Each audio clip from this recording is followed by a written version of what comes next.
Hello student, कैसे हैं आप सब। मैं अविनाश गौतम आप सबका स्वागत करता हूं आपके अपने यूट्यूब चैनल सनराइज क्लासेस में। चलिए, तो आज की इस क्लास को हम स्टार्ट करते हैं। आज की इस क्लास में हमको पढ़ना है विद्युतदर्शी होता क्या है। विद्युतदर्शी विद्युतदर्शी को हम लोग इंग्लिश में बोलते हैं इलेक्ट्रोस्कोप। इलेक्ट्रोस्कोप, ठीक है।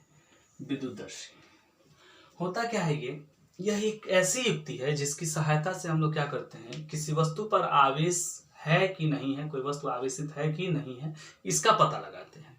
साथ ही साथ हम यह भी इससे पता लगा सकते हैं कि उस पर किस तरह का आवेश है। थोड़ा सा दिमाग लगाएंगे तो यह भी हमको पता चल सकता है कि इस पर किस तरह का आवेश है। बात समझ में आ रहा है?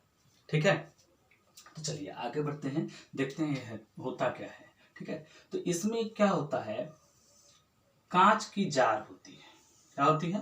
कांच की एक जार होती है जिसमें एक धातु की छड़ लगी होती है। किसकी छड़? धातु की छड़ लगी होती है। ध्यान समझिएगा, इसमें एक धातु की छड़ लगी होती है। ठीक है, इसमें एक धातु की छड़ लगी होती है। धातु की छड़ इसलिए लगी होती है, बताएंगे, अभी पहले यहाँ पे ध्यान दीजिएगा। और इसमें जो इसका नीचे वाला हिस्सा होता है, इसमें हम सोने की दो पतली पतली पत्तियां लगा देते हैं। सोने की दो पतली पतली पत्तियां लगा देते हैं। ठीक है, बात समझ में आ रहा है? अब हमको पता करना होता है कि किसी वस्तु पर कितना मतलब आवेश है कि नहीं है, वो वस्तु उदासीन है कि आवेशित है। इसका पता करने के लिए उस वस्तु को लेकर आते हैं और इससे टच कराते हैं। जैसे सपोज डेट मान लीजिए कि हमें इस मार्कर पर पता करना है कि आवेश है कि नहीं, तो इसको हम क्या करेंगे, लाकर इस पर ऐसे टच करा देंगे। यहाँ पे पूरा फिक्स होता है, इसमें कुछ और ना जाए, हवा वगैरह इसके अंदर ना जाए। ठीक है, अब बताएंगे क्यों। तो जब इसमें हम इसको टच कराते हैं, तो अभी आपने देखा टच कराने से क्या होगा। जैसे मान लीजिए कि इस वस्तु पर थोड़ा देख लीजिए, मान लीजिए कि इस वस्तु पर आवेश है, यही हमको पता करना है कि आवेश है कि नहीं। लेकिन हम मान लेते हैं कि आवेश है, तो कैसे हमको पता चलेगा, इस बात को समझिए। तो जब हम इसको टच कराएंगे, क्योंकि ये था उदासीन और ये था आवेशित, तो अभी चालन विधि में आप लोगों ने पढ़ा कि चालन विधि में क्या होता है, एक उदासीन वस्तु को अगर हम किसी आवेशित वस्तु से टच कराते हैं, संपर्क कराते हैं, परस्पर स्पर्श कराते हैं, तो क्या होता है, ये जो चार्ज हैं ये फ्लो करना शुरू कर देते हैं। अब फ्लो करके इसमें चलना शुरू कर देते हैं, इस पर एक समान रूप से वितरित हो जाते हैं। एक समान रूप से जब इस पर वितरित हो जाते हैं, तो ये आवेश यहां पर भी आएंगे, यहां पर भी आएंगे, क्योंकि ये पत्तियां दो थी। कितनी थी? दो। तो शुरू में ये दोनों पत्तियां ऐसे लटक रही थी, एकदम पतली पतली पत्तियां हैं, एक दूसरे से लटक रही थी। लेकिन अब जब इन दोनों पर आवेश आ जाएगा, तो क्या होगा, यह दोनों पत्तियां एक दूसरे पर प्रतिकर्षण बल लगाना शुरू करेंगी, क्योंकि दोनों पर चार्ज क्या है, समान। समान आवेश होने की वजह से ये दोनों एक दूसरे को प्रतिकर्षित करती हैं। प्रतिकर्षित करती हैं तो क्या होता है, ये फैलना शुरू कर देती हैं। अब ये ऐसे लटकी हुई ना होकर ये क्या हो जाती हैं, फैल जाती हैं। फैल के ऐसे फैल जाती है। समझ में आया? फैलती हैं तो बस हम समझ जाते हैं कि इस पर क्या है, चार्ज है। क्लियर? कोई दिक्कत, कोई समस्या, कोई प्रॉब्लम नहीं है तो आगे बढ़ते हैं। ठीक है, हाँ, इसमें धातु की छड़ क्यों लगाते हैं, ये बात आपको अब समझ में आ गई होगी। क्योंकि इस पर आवेशों का स्थानांतरण आसानी से हो सके, इसमें आवेशों का चालन हो सके। क्लियर? और यहाँ पर सोने की पतली पत्तियां क्यों लगाते हैं, इसको भी समझ लीजिए। तो सोना एक ऐसी धातु है जिसको हम पीट पीट कर जितना चाहे उतना पतला बना सकते हैं, मतलब बहुत पतला बना सकते हैं। इतना पतला बना सकते हैं कि उसमें बिल्कुल भी दम ना हो, हल्का सा भी हवा लगे तो क्या हो जाए, उड़ जाए। बात समझ में आ रहा है ना? तो इसीलिए हम हल्की चीजों को लगाते हैं कि अगर इस पर थोड़ा सा भी आवेश आए तो इसके प्रतिकर्षण बल का इफेक्ट जो है, प्रभाव जो है, हम देख सकें। अगर ये भारी होती तो क्या होता, हम इसके प्रतिकर्षण बल का प्रभाव नहीं देख पाते। थोड़ा सा आवेश जाने पर इसमें किसी तरह का कोई भी मूवमेंट नहीं होता, तो हमें पता नहीं चल पाता।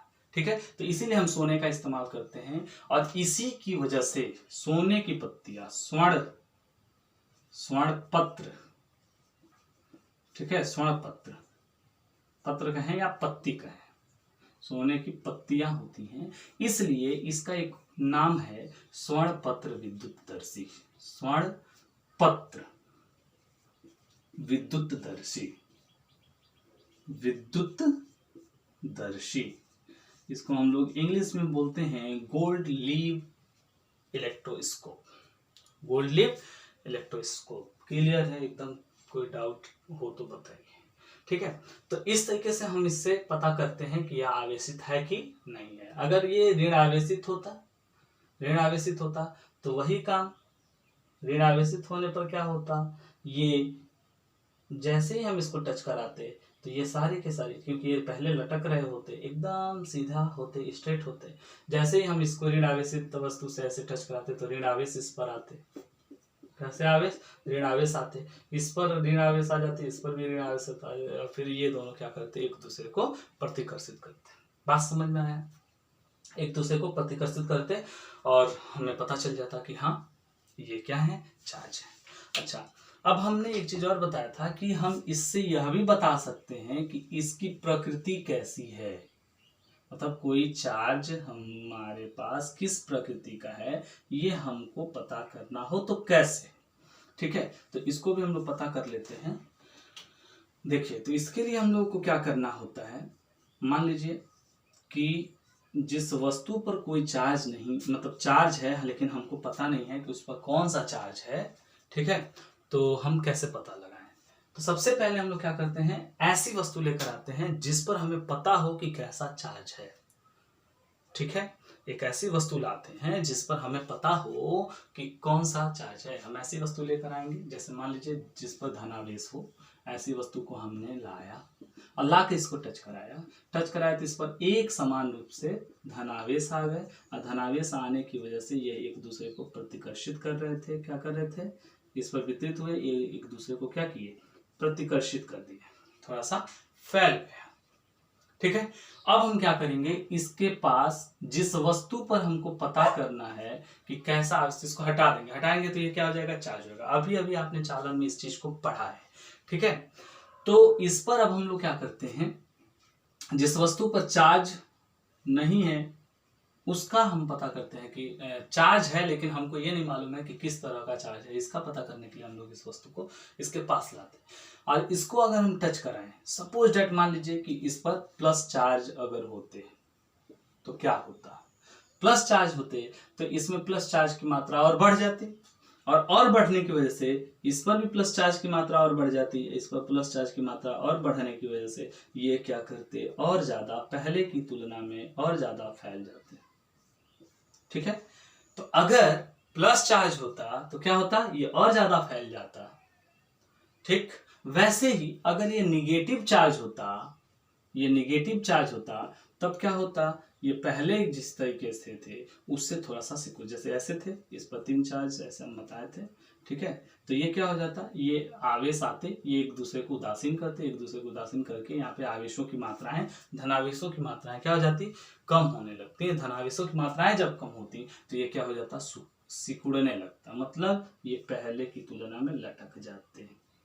बात समझ में आ रहा है, और कम लटकते, कम फैलते। तो इस तरीके से हम धन आवेश और ऋण आवेश का पता लगा सकते हैं। अगर धनावेश होगा तो पत्तियां और पहले की तुलना में फैल जाएंगी, ऋण आवेश होगा तो पत्तियां पहले की तुलना में क्या हो जाएंगी, इकट्ठी हो जाएंगी।